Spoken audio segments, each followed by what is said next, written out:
Good morning and welcome to our Advent season and Christmas season here at Glenwood Lutheran Church. My name is Pastor Mark Manning, and I want to wish you a very merry and very good holiday season as we gather. As we approach this coming weekend, the last weekend of our Advent season, we also approach on Saturday, December 21st, something that's known now as the Blue Christmas, a Blue Christmas. And you may or may not be aware of what this means, or you may have heard about it, a little bit about it.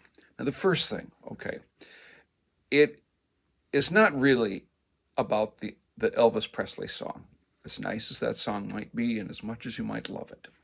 It is, however, it's related to some of the sentiments expressed in it. Let me explain. A Blue Christmas is a service or an observation, or at least a reckoning that not all people experience the Christmas season as a joyous and light and merry time in their lives.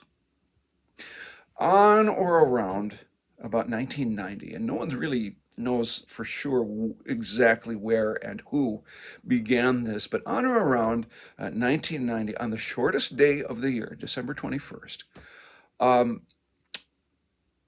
churches and other groups started to observe, and we don't use the word celebrate, but observe uh, a time for recognizing that not everybody experiences the holidays the same way.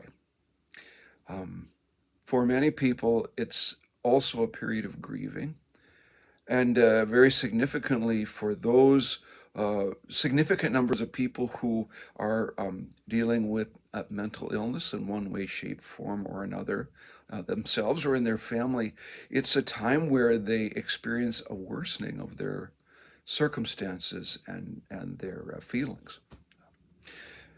Not only that, but beginning in 2016, now the idea of Blue Christmas is we think of blue as a feeling.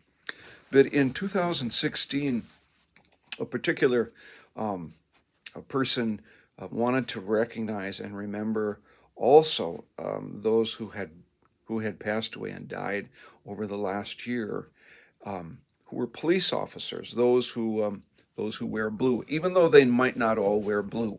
Okay, but those who serve us in as police officers and law enforcement, people who have died in the line of duty in the previous year, and as a time to remember them and grieve over their loss. And so we gather together wherever churches may observe and have a service of remembrance, or a service where we acknowledge and don't try to hide the fact that we feel differently about the holiday than other people may. We are experiencing maybe a blueness, or a sense of grieving or loss, or at very least the opposite of what we're told to feel.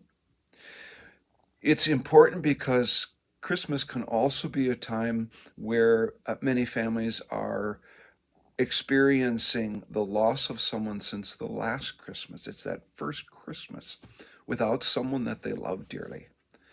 And the holiday brings out that loss and that emptiness even more, and they are experiencing a blue Christmas because they miss someone.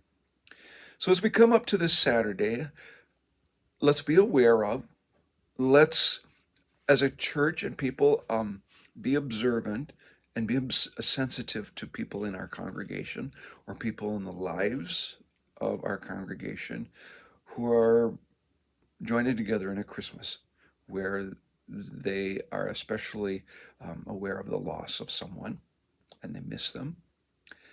And recognize that even in the most difficult times, even the hardest times, even in the bluest times, Christ still comes. Jesus Christ is still present. And though we may not be celebrating, we know that we are not alone. And they aren't either, because of us. God bless you as we remember and recognize that the holidays are not always so easy or so joyful.